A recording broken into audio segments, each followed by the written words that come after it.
Dow Championship, and we ordered perfect chamber weather today. I mean, that was really what was on the horizon. We're looking for it for today and the rest of the weekend.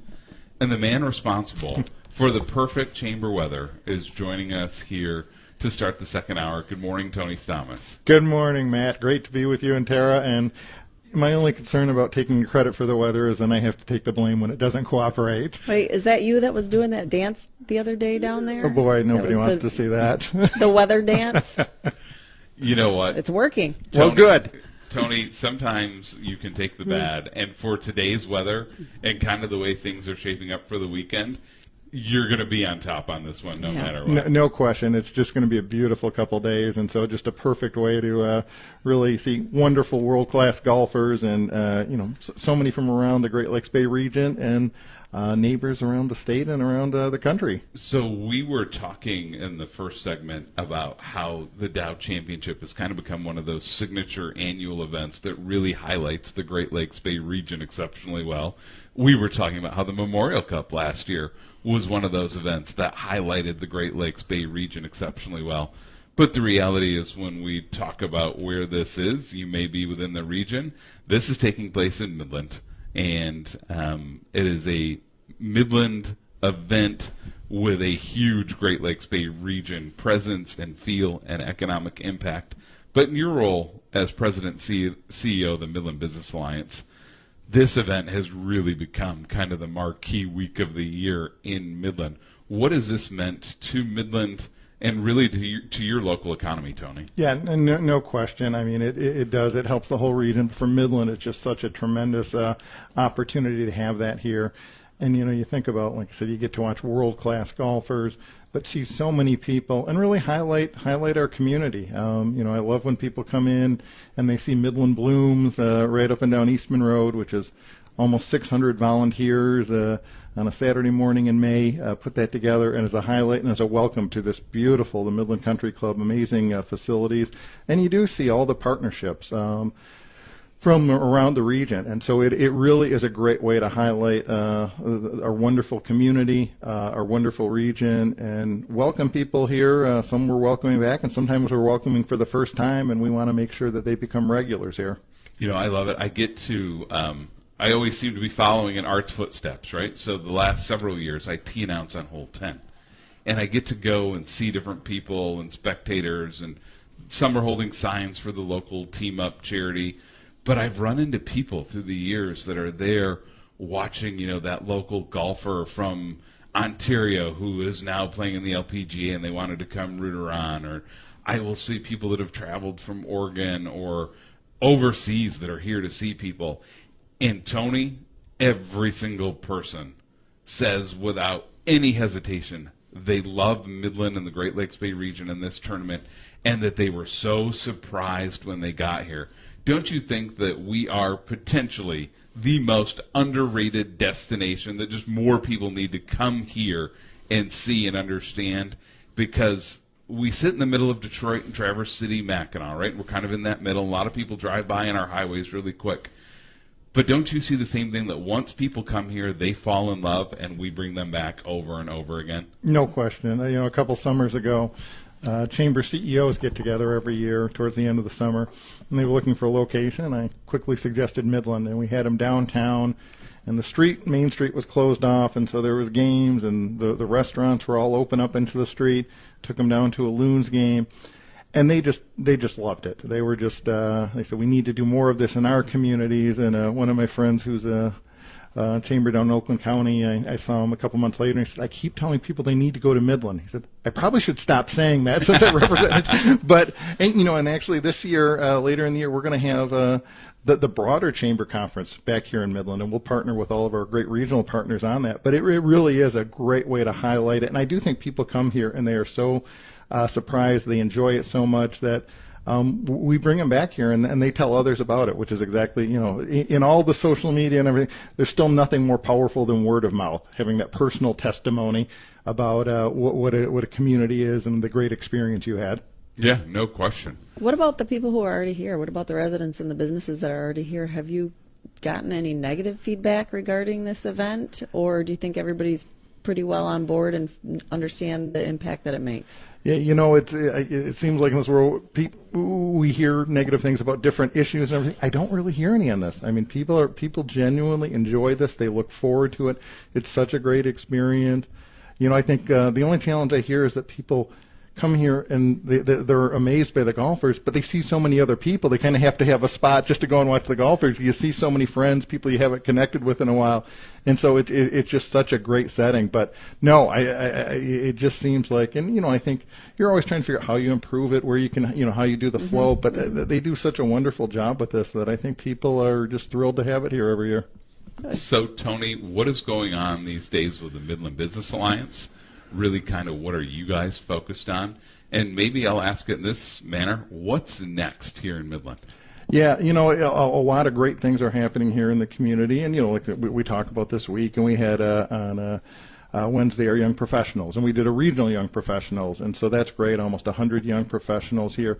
So, it continues to be, as we all work together, talent is so important. And that's really across the spectrum. It's people that keeping people here as they go through school, bringing people back that are just, finish their education, people who are into their career, but also people who may leave one career path and look to another, or they may retire from one, and we want to keep them here. And so I think that continues to be a huge challenge, opportunity, not unique to us, but I think if we, as the Midland and the Great Lakes Bay region, can do it better than others, it gives us a tremendous advantage in terms of our businesses. We continue to see local investment. We've got recently announced DuPont and Corteva are continuing to invest, and small businesses. And so it's exciting that we had our young professionals working with the Midland Area Community Foundation have done crowdfunding for, I think, 5-6 years now, and they've helped a lot of small businesses. And it's really a great opportunity, Aviator Cookies and Pizza Baker and a number of others. And so this year they did a little bit different. We'll be starting this in a couple months, but they did it so that if a business that's picked raises, it was $25,000 crowdfunding, they get a match of $35,000. And so the successful one was right on Townsend, Iron Dane, and Crepes, but they're gonna want to work on that whole Townsend Street, and it was voted on by young professionals here in the community. They all did we had 3 of them did great presentations. So that's exciting to see, that energy, that investment, that it really makes the community improve, but it also, all of us, we want to be taking part of that and helping make that happen. So, Tara, last segment, we had 2 lovely teenage young ladies with us, and we asked them what did they want to see in the Great Lakes Bay region. What is Tony's job, Tara? What was thrown down? What's the goal now? Raising Cain? You got to say it with a little bit more I know. authority. I don't want to mess it up. Raising Cain. Raising Cain. Both of these Yes. teen girls have said if there's something the region and Midland's missing, they're like But I will- hardcore about this. They Yes. just call it Canes. Okay. They want chicken tenders, Tony. Yeah. So the bar has been set. This is what the people are demanding. They expect to see Raising Canes, and they're hoping the Midland Business Alliance gets this done in the next year. And I have to back it up because I have heard that at home too. My son would like to have this Canes as well. He's apparently have eaten there down south and when he's gone to card shows and things of that nature. So I guess something that Are we you need to familiar, look into. Tony? Have you taken part in Well, a Raising Canes experience? I have not, but I am familiar because a young lady in my household who will soon turn 16 has also made the same Okay. request. So I'm kind of getting this on all fronts. We're seeing some consistency. We are here seeing with some the young folks. consistency. So clearly that needs to be a focus. I love it. So the last thing I have for you, Tony, is the region over the course of the last, let's say, 30 years has really become a sports destination. We were a sports destination on the collegiate front, Division I, Division II, Division III, which is still there, right? But now you look and we have a Memorial Cup championship team in the Saginaw Spirit in Saginaw. Yeah. We have the Great Lakes Loons. But there's one thing that I noticed that Midland does exceptionally well, and that's women's professional sports. Between the Dow Tennis Classic, Right. the Dow Championship, our friends at the Midland Soccer Club now having a women's professional team there. And, if we look at what was the Dow Corning Tennis Classic, now the Dow Tennis Classic, in both of those, much like our friends with the Loons and the Spirit, you're talking about just not professional sports. You're talking about women who are at the top of their game, right? The LPGA tournament. We have 12 of the top 25 rated women in the world here with us this week. And when you're at the Dow Tennis Classic, you see future stars and truly women that become the top of their sport. Coco Gauff has been here before, and she just won the French Open, right? Right. Why do you think Midland does such a great job, just not with professional sports or collegiate sports, but you found that niche of really being one of the best places in the country for professional women's sports? I don't think we tell that quite enough, but why has that become so successful here? You know, I think it's kind of reflective of the community. We have so many wonderful leaders, but I think part of it kind of stems from involvement at every level by men and women in terms of sports, the kids as they're growing up. I mean, I think that's part of our culture. You know, growing up, I remember seeing world-class softball, fast-pitch softball here in Midland. You know, you see, you know, the soccer complex. I mean, you see that in so many fronts. And I think that's part of what the community is, and I think we've got people who take their time and energy, and people who are willing to commit resources, which we also need. But you know, you look at the volunteers here, and it's just amazing with all those events. And so, with the tennis coming back to February, which is going to be wonderful, we're going to have a pickleball tournament here in August, which just grows as a sport. I think, you know, we just need to continue to partner. And you know, you talk about the Memorial Cup, and that was just such an incredible experience. And, you know, I think the key is how we say that becomes the normal. That's not the exception. It was exceptional, but how do we make that the normal, that we're working together on a regular basis to help Midland and help the Great Lakes Bay region just grow and thrive? I think two things here to end this segment. One, whatever you're doing here in Midland, please keep doing, because it is thriving, it's booming. You're a phenomenal regional partner and doing exceptional work at the Midland Business Alliance. So that's number one. Number two, our next guest, Craig Goslin, he needs to get to work because it's time for the Memorial Cup to come back. It's been a full year without it, and it's totally unacceptable. It's time to bring this thing back immediately. And we're going to hear from him next and hear about all that's going on with the Saginaw Spirit here at the Dow Championship. I am convinced there is no off season for the Saginaw Spirit. They stay involved throughout the year, which is wonderful. You are right. Thanks, Tony. We'll be back. It's time to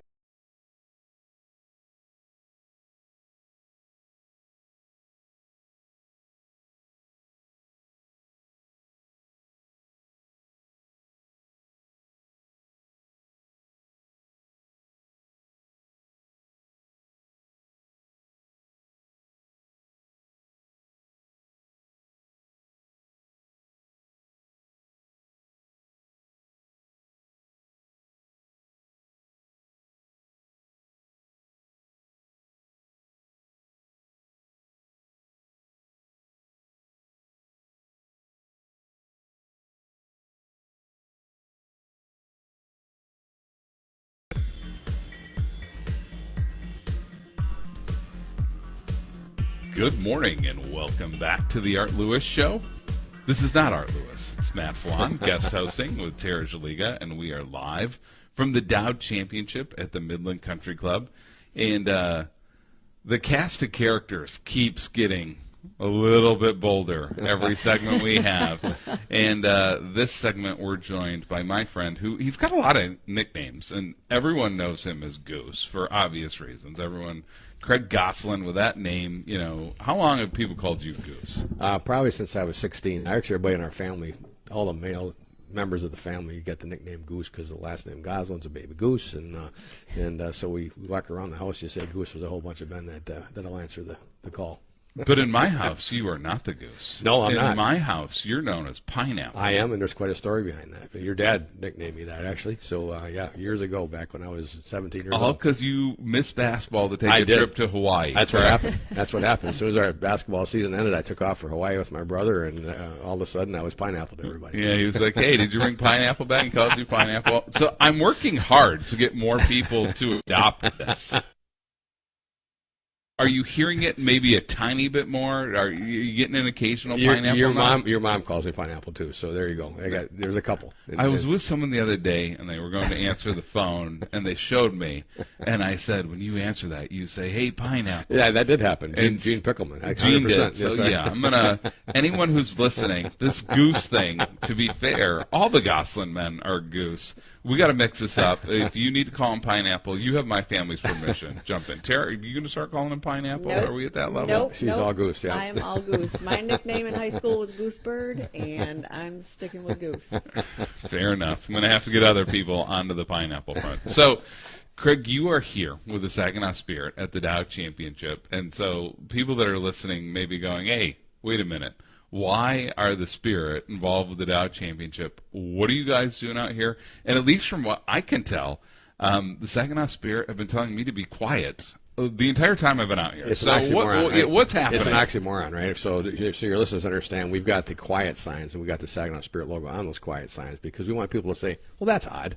And that's what branding's all about, really, getting your attention. And so that's why we're on the quiet signs. We also have a hospitality tent on 17 where we're entertaining a large number of our corporate sponsors and the like. And we also have the Bears ribbons that they wear, and so we got our logos on those as well. So we're pretty much all over here, and the reason we do it, Dow has been such a great partner to us. The entire region is to regionalize this community. This shows you what regionalization does. The work that you do with the Alliance, that Tara does with the Alliance, it's right here in living color. This is what the results we have when we all work together, and that's why we're here. We're not here just to put our brand out here, but we're here to show support for regionalism in the Great Lakes. So region. you mean to tell me when there's a Saginaw Spirit game that all the people coming are not just from Saginaw County, Goose? Is that not the case? We are so proud. When Dick Garber bought the team, one of the things he told the Board of Governors, because we have a real large budget for a community our size, he told them that, you know what, we're not just going to market to Saginaw County, to the 120,000 people in Saginaw County. We're going to market to the 400,000 that live in the Great Lakes Big Region. And proof is in the pudding in our surveys over the last 10 years, pretty consistent. About almost 30% of our fan base comes from Midland County, about 18% from Bay County. That's half of all the fans in our building come from outside. It's more than half when you take Isabella and you take the Thumb area in northern Michigan. More than half of our fan base comes from outside Saginaw County, which is really, really important. It's one of the keys to success. When you walk around here at the Midland Country Club right now, too, you're seeing the same thing. You're seeing people from all over the region coming together to celebrate something really good, and that Dow Diamond's in the middle of all of it. So if folks come out today and they want to see you, Jimmy Green seems to be on every hole, He is. everywhere. I don't know how he's doing it, but We have 4 of them. he's Yeah. everywhere. Yeah, he said he's at 17, but he's all Yeah, I keep over seeing the him place. everywhere. What are you guys doing in the Eagle's Nest here today? Is that what we're calling it? And what can it is. people expect when The they come Saginaw out there? Spirit Eagles Nest is on 17. You can come over and holler at us, and we'll come down and see you. But yeah, we're there. We have a number of clients that we're entertaining there, and it's just a great opportunity to really be part of something really special. If you haven't come down to this event, to the LPGA event here, the Dow Championship, you need to come down here. It's so inexpensive. It's $10 to get in, and it's even if you're not a golf fan, you just come down, just be part of the festivities and the excitement that is part of what is really neat about our region. All of us working together. You know, I had an interesting conversation too from somebody outside of our region, Matt, and I know you'll agree with, and Tara will agree. He hadn't experienced our leaders in our community. He was around a bunch of our leaders here about 3 weeks ago in Saginaw, and he's part of the Illich family, right? And he looked at the leadership group and he said, you know, there's something special here. And I said, what do you see that's special? He can explain to me what you saw here today, because he was with us all day. And he said, your leaders are egoless. They're here for the betterment of the region, and nobody's trying to steal the thunder. And I said, that's interesting. He goes, yeah, it's not like that in a lot of regions. He didn't say Detroit, but he said there's not like that. Usually there's 2 or 3 people that stand up, and it's me, and here it's us. And when you look at this event and you see the sponsors here, you see the people here that are making this thing exciting and happening. It's us. There's no I here. You know what I love about the region, Craig, and it's, you know, when you're in our role where you're trying to erase those dotted lines and show us as one region. The reality, though, is that it's a great mix. Yeah, we are one region, but it is still 4 distinct communities, 5 with a tribe, right? Yeah. And you can spend a night in Bay City and then a week later be in Old Town Saginaw, and yet a week later maybe be over in Mount Pleasant, and you feel like you were in different places, but the reality is you can bounce between can all those hit all of spots in them in one 45 day. minutes, and we often Yeah. do hit them in one day, right? So I love that a lot of times Metro Detroit's a huge area, right? But people kind of refer to it as one sun with Detroit. Yep. I feel like we're in the land of Superman Yep. because we have 4 sons, Yep. and I always consider it 5 with the tribe. And quite frankly, a lot of times Frankenmuth's its own small sun, and Yep. the Freeland community is its own small sun. I even hear Pinconning and Cheese and all kinds of working cool on things Of up course. there, their Yep. own small sun. Yep. And so I think that's kind of a unique feature of the region that, yeah, it is a region in one area where you can move quickly across our region, but the reality is we have very unique, distinct areas. And you're a Bay City native, right? I am. And I am. Yep. do you always love kind of that feel that you can go to different communities but be in the same spot? And last year for the Memorial Cup, we used the entire region to showcase, right, to the visitors, from Frankenmuth to Bay City to Midland to the Loons games, all the different things that we did during the Memorial Cup. And even up to today, there's already been a Memorial Cup past ours, this year in Rimouski. When I see people from the Canadian Hockey League, they talk about our Memorial Cup, and not about the event itself, but the region, about how much time fun they had. You're going to Frankenmuth, going to the Dow Diamond to watch the Loons play, and heading up to Bay City to have dinner on the riverfront. An amazing amount of amenities that we got here, and sometimes as residents we take for granted. Yeah. And people from outside come and they say, "Wow, this community is awesome," and we are. I hear quite a bit about the parade and the parade director from the Memorial Cup. That's top of mind in a lot of people. So That was Craig- Tara, by the way. Yeah. Craig, we're going to keep you for another segment because Awesome. we're going to take a quick break. But when we come back, let's talk about what's going on tonight with Exciting the times. NHL draft and Mr. Michael Misa 100%. after these messages. Sounds good, Mac. It's natural to have questions.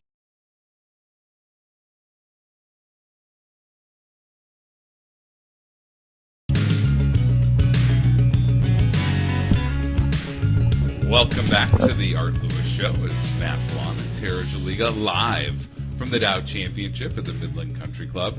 And we're talking to the one and only Goose from the Saginaw Spirit. So it is not just a cool day for you guys being here at the Dow Championship. We have the NHL draft tonight, don't we? It's a huge night for the Saginaw Spirit, particularly for Michael Misa. Michael Misa right now is projected to be the number 2 pick in the NHL draft going to San Jose. Wouldn't surprise me at all, Matt, if he went number 1 to the Islanders. I know that they're looking at, they still haven't decided what they're going to do. Usually by now, the number 1 pick has been decided. They let everybody know that so the media can get on that. They still haven't decided. So they're still deciding between Misa and Schaefer, Matthew Schaefer, 2 elite players. But last year, Misa set all kinds of scoring records, CHL scoring records. I got a list of them here. He's the MVP of the Canadian Hockey League, the MVP of the Ontario Hockey League. He was the OHL Rookie of the Year in his rookie season. He's set all Connor McDavid's records, set all Sidney Crosby's records. He's a Memorial Cup champion. All these things that make up Michael Misa as a hockey player. He's the same. All those type of traits off the ice as a person. So that's wonderful for Michael Misa, right? Yeah. But for the listeners, can you explain what that means to Saginaw Spirit? Yeah, what that means to us, this will be the highest. This will be the highest rated player that we've ever had drafted into the NHL at 1 or 2.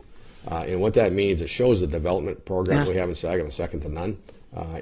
We could get up to 7 players drafted in the next 2 days. They could also set a record.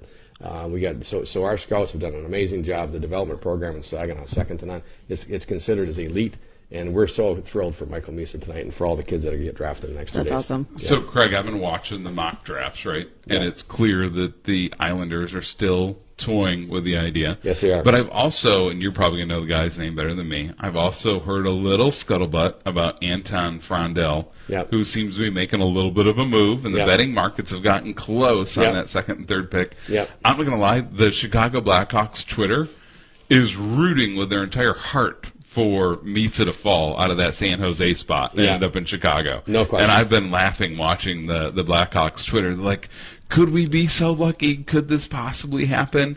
So when you're Michael, and he's dealing with all 3 teams, right? Yeah. Is he interviewing with all 3 teams? Yes. Does he skate for all 3 teams? Does he shoot? Does he have to do workouts? How does that work for Michael when you're kind of being looked at in that top 5 level? It's a great question, Matt. At the NHL Combine here in early June, Michael Misa aced it. All right, so that's with all the different drills that they do, all the different testings they do. What stood out to most of the scouts, and I've heard this from a number of NHL teams, was his leg strength. They didn't know that he was that strong. Right? He's 6'1". Over the last 2 years, he's developed amazing leg strength, and that's what his skating does. He's amazing. He's an exceptional skater. He's exceptional at everything he does. That's the thing. He's got great hands, great hockey IQ, all those things that scouts look for. He aced all those things in the combine. All right, so now you got a team like the Islanders looking and saying, "Man, we pass on this kid. We might be passing on Sidney Crosby." All right, and we can't do that. Now Matthew Schaefer's a defenseman, an incredible athlete. He too deserves to go number one. You got 1A and 1B here. So it depends on what they need. I know I got friends that work for Chicago Blackhawks. I know they're trying to trade up. All right, they're trying to, but San Jose wants a king's ransom to go from two to three, and they're not going to do so. I'd be shocked if he doesn't go second, and we end up going first. I don't think he'll go first. I think Schaefer's going first, but I think Mesa will go second. And what time's the draft tonight, Craig? 7:00. He'll get drafted probably about 7:10. It's on the NHL Network. On the NHL Network, Yeah, so we can tune in. Do you have any other Spirit players who may get drafted? Yeah, we got 7 kids that are on the Central Scouting's NHL list, and that Christian Epperson looks like he's going to go in the second or third round. Josh Glavin, we have a number of players, our defensemen. We have that just about every one of them. Hayden Barch. There's a whole list of them there that are likely to get drafted today and tomorrow to the NHL. So again, it's a reflection on the development program in Saginaw. It's really a reflection on what we did with the World Cup. People want to be here, and the top players, all the agencies in the game. They look. I was listening to the NHL Network a few weeks ago, and the broadcaster was talking about Misa, and he said, "Well, he's in an elite program in Saginaw for development." And we've come a long way in the last 15 years. We weren't always looked on that way, and Dave Drinkle, Chris Lazary, they've done an amazing job. It's all about people, and we have great people in scouting and coaching and in our management. So we're very fortunate. Tara, really odd question right now. Are you in the mood for cake? Cake? Yeah. Are you in the mood for cake? No. I have her frozen. Have you ever heard of the saying, I want... That is an odd question. What's the saying, I want my cake too? What is have your cake and eat it too. Have your cake and eat it too. There you go. Pizza. I was like, where is he going with Stick this? with me on this. I couldn't remember the exact lingo, so I'm glad you filled in. Can the Saginaw Spirit have their cake and eat it too? And here's where I'm going with this. Okay, that I don't know if people are fully aware, but I want to know the chances of this happening. Yeah. Could Michael Misa be drafted 1, 2, or 3? Go to one of those top-notch teams, but still play in Saginaw next year? Yeah, actually, it's likely. I mean, really? Yeah, it's likely that we'll get him back. I would say sometime next year, maybe not right away, because the NHL team, the way it works, their entry-level contract kicks in after you play 9 games. So the entry-level contract is 3 years. All right, so if they don't want to start the entry-level contract this first year in San Jose, which is likely, they're not a Stanley Cup contender yet. They've got an amazing lineage of players that are on their protected list right now, but they're young. All right, so our gut feel if he goes to San Jose, if he goes to Chicago, we may not get him back, all right, because he'll play with Connor Bedard and he'll sell tickets. But in San Jose, if they draft him, I think it's 50-50 that we would get him back next year to play in Saginaw. So that goes for all those kids. You don't know. You may not be losing all of them. Right. Like Zane Parek's a great example. All right. He got drafted 9th overall in the draft last year in the first round. He went to the Calgary Flames. Calgary kept him for a few games, and then they sent him back to us. All right, and it developed with us, and he set Bobby Orr's record last year in the Canadian Hockey League. So, hopefully we, fans get to see Michael Misa again. But if not, then this is what we do: we develop players for the NHL. Yeah, sorry if I'm being greedy. I do want to have my cake and eat it too. I want Michael to go 1, 2, or 3, and then I want to see him right back here in Saginaw, and we would get a year of watching potentially the best player to ever skate on the ice at the Dow. Don't you It think? would be phenomenal. No question. And actually, he's got the potential to be, one of the best players that ever played the game. I mean, that's not an overstatement. I mean, he could be. He set all of Connor McDavid and Sidney Crosby's records, and right now they're considered to be 2 of the best players ever played. Right? So Misa beat all those guys out. He's still young. He's still developing. It'd be special to get him back one more year in Saginaw. We'll see what happens. Well, Craig, Pineapple, Goose Goslin, great to see you as always. Great that you're out here, and I'm sure we'll be talking again soon. Thanks. Soon. Enjoy tonight. Thank you. We'll be back. Ignite your independence